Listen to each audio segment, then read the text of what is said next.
एक financial transaction हुआ है जो कि ऑपरेटर को काफी कंफ्यूज कर रहा है। हो सकता है आपके लिए भी कंफ्यूजिंग हो।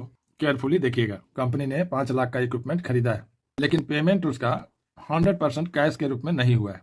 50% कैश पेमेंट और 30% पेमेंट बैंक लोन से किया गया है। 20% उधार की पेमेंट हुआ है। उसमें डिफरेंट सोर्सेस है। कुछ पैसा कैश अकाउंट से आ रहा है, कुछ पैसा लोन अकाउंट से आ रहा है, कुछ जो बच गया पैसा उसको उधार छोड़ दिया गया है ना। कंफ्यूजिंग। जीएसटी का भी सेपरेटली एंट्री करना है। ये मान लीजिए पेमेंट वाउचर में एंट्री करने जाता है। पेमेंट में जनरली हम लोग का परंपरा है, या यूं कहिए कि टैली एक डिफॉल्ट सेटिंग है कि यहाँ पे कैश का आउटफ्लो होना चाहिए। अब इस ट्रांजैक्शन में क्या है, 20% उधार छोड़ा गया है, 100% कैश है नहीं। इसमें उधार का गुंजाइश नहीं रहता है पेमेंट वाला में। तो ऑपरेटर ने जनरल बटन क्लिक कर दिया, तो देखिए कैश का लेजर ही नहीं शो कर रहा। जनरल एंट्री में परंपरा है कि कैश या बैंक अकाउंट बिल्कुल नहीं दिखना चाहिए। नॉन कैश ट्रांजैक्शन का एंट्री यहाँ किया जाता है। ट्रांजैक्शन को आप थोड़ा केयरफुली रीड कीजिए। जो उसमें कैश वाला पार्ट है, जहाँ कैश से पेमेंट हो रहा है, उस पार्ट को पेमेंट में डाल दीजिए, और जो नॉन कैश वाला पार्ट है उसको जनरल में डाल दीजिए। पेमेंट के एंट्री में गए, इक्विपमेंट डेबिट किए 5 लाख, कैश कितना दिया गया है 50%, इसका मतलब है 2.5 लाख।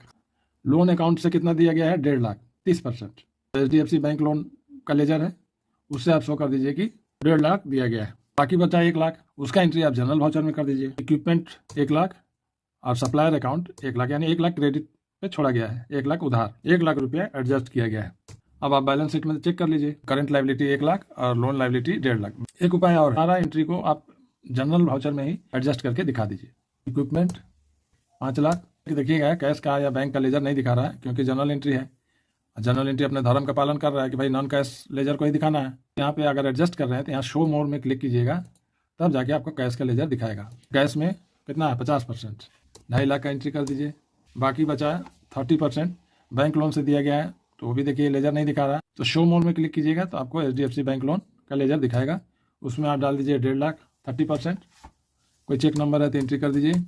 अब बाकी जो बचा है सप्लायर के अगेंस्ट में जो उधार छोड़ा गया वो 1 लाख खुद से ले लेगा, उसका एंट्री कर दीजिए। इस तरह से भी आप इस ट्रांजैक्शन का एंट्री कर सकते हैं। अब कहा गया कि GST का एंट्री सेपरेटली करना अलग से, तो 18% GST लगेगा। और 5 लाख का 18% हुआ 90,000, और आउटपुट GST हो गया 90,000। अब देखिए जनरल एंट्री में आप इनपुट GST 90,000 का, output GST 90,000। Output GST supplier जो गवर्नमेंट को देता है वो हो गया, और सप्लायर का आउटपुट GST ही हमारा इनपुट GST बन जाता है। रियल लाइफ का एग्जाम्पल ले लीजिए। ऐसे मैरिज सेरेमनी होता है, लड़की जिस घर से विदा हो रही है उन लोगों के लिए वो बेटी है। अब बेटी जब विदा होकर हमारे घर आ जाएगी तो हमारे लिए वो बहू हो जाएगी। तो बस वही कहानी है GST का। सप्लायर दिया तो आउटपुट GST, हमने लिया था इनपुट GST। तो ठीक है, इसी तरह एक एक ट्रांजैक्शन, कन्फ्यूजिंग ट्रांजैक्शन का प्रैक्टिस कीजिए और फाइनेंशियल मार्केट में धुरंधर की तरह रोल प्ले कीजिए। Okay, thank you.